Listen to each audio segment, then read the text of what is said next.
Hey nail friends, it's BKTheNailBasquiat and welcome back to my channel. Today I'll be doing a watch me work video on a fall full set. Don't forget to like, comment, and subscribe. And also follow me on Instagram for more day-to-day nail pics and nail inspiration at BKTheNailBasquiat.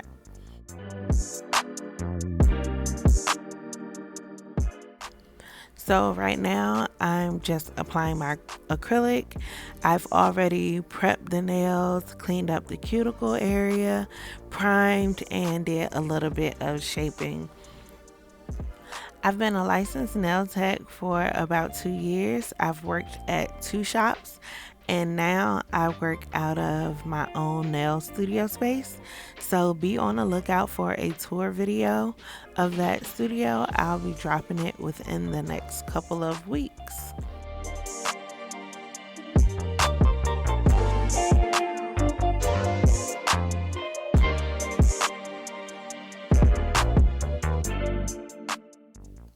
I use the 2B acrylic application method, but the day that I recorded this video in my shop, it was freezing cold.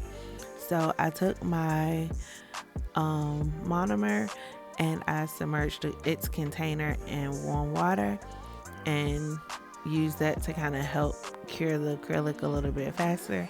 So the 2 beat method didn't quite work as well that day, but that's the method that I usually use.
When you see me apply acrylic, you will often see me focusing on the side wall of the nails and the cuticle area.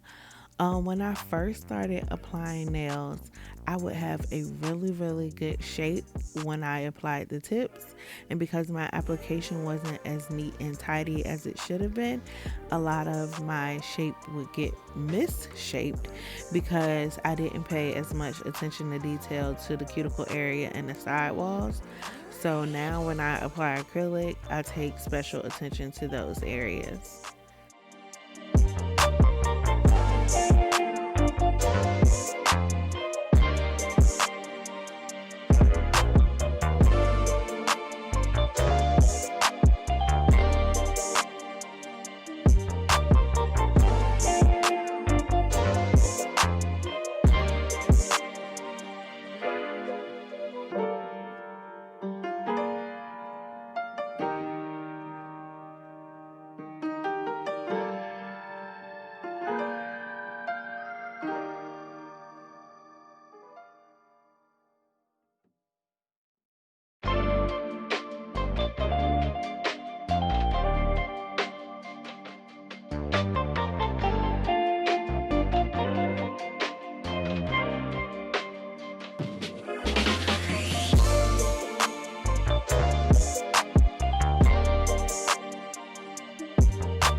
So for those of you wondering, I generally use a size 14 brush unless I have clients that have wider nail beds.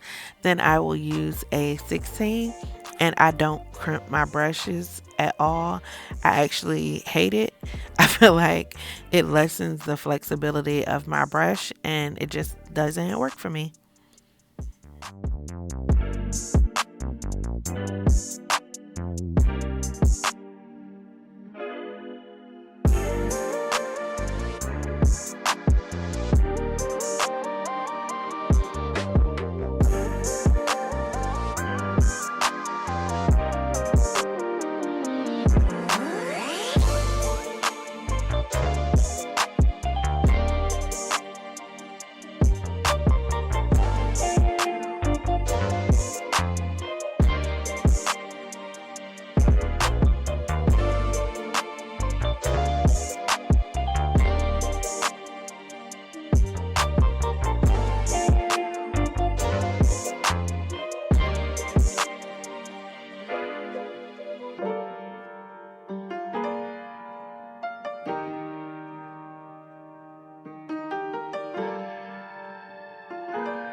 Here you can see me doing a three-toned ombre on what I consider to be medium length nails.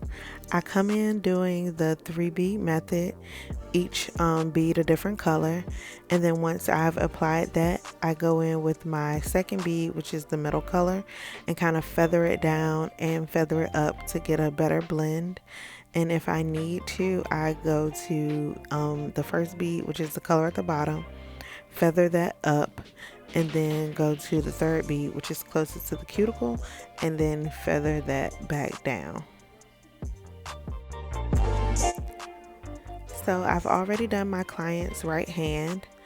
So I'm going to come in with some clear acrylic to build out the apex and the free edge of the nail. When I do three-toned ombres, I usually go a little heavier at the cuticle to make it easier for a fill.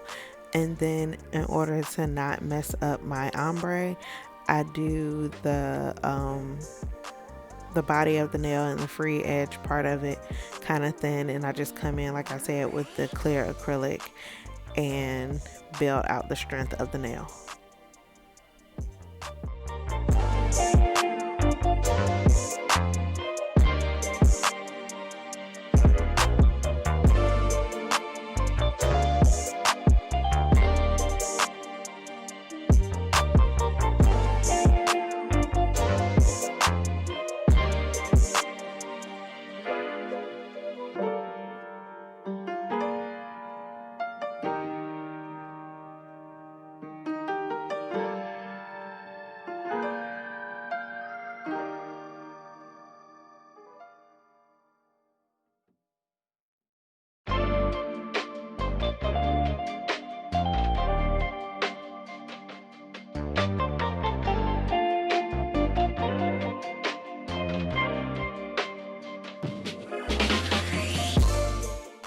So now I'm going to come in to the left thumb and do the same thing.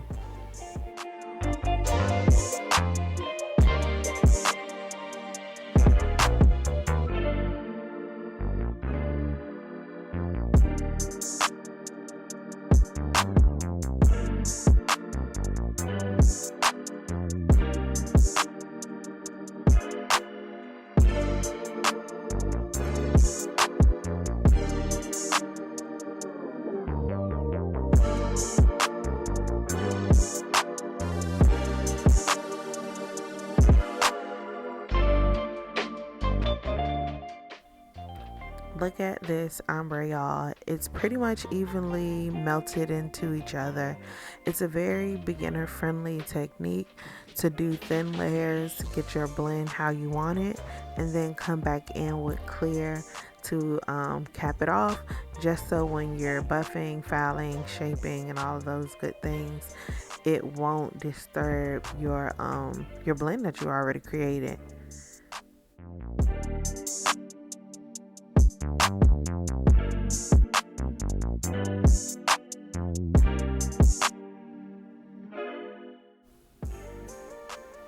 Now I'm going to go in and hand file a bit, e-file a little bit, get our nails into as close to a perfect shape as I possibly can.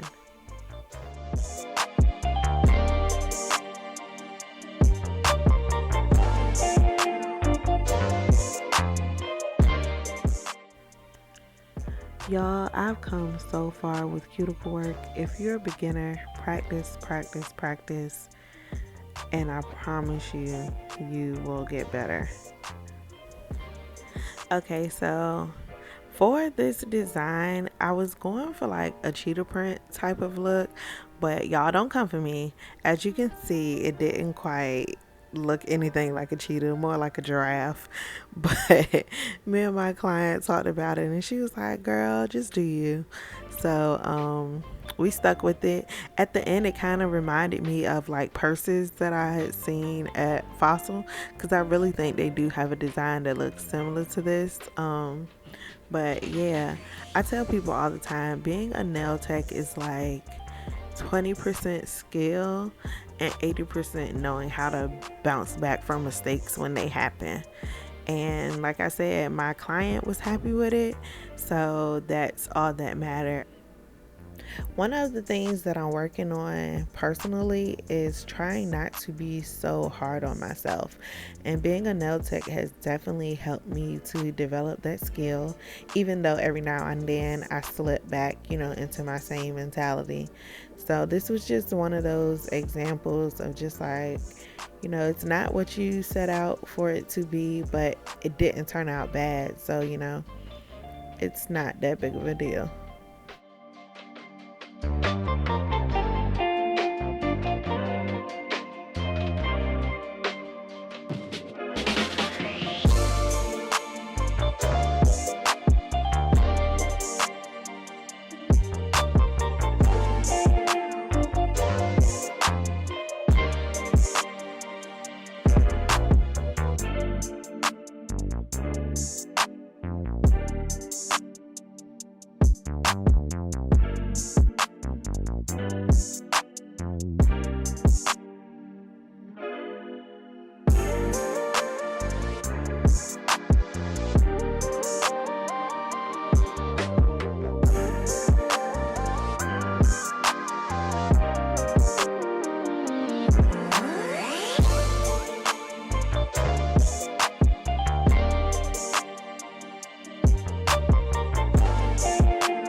I'll put a list of products in the description box. This video isn't sponsored by a company.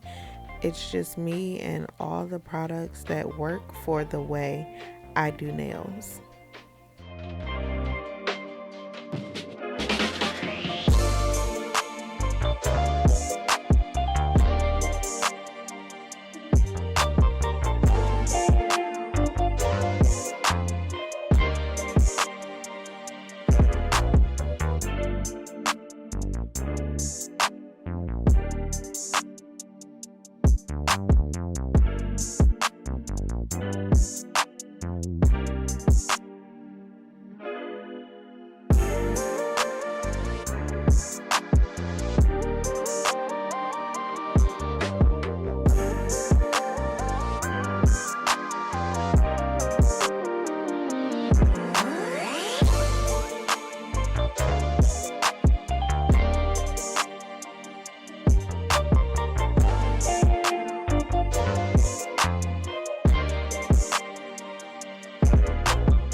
So now friends, I hope you enjoyed the video.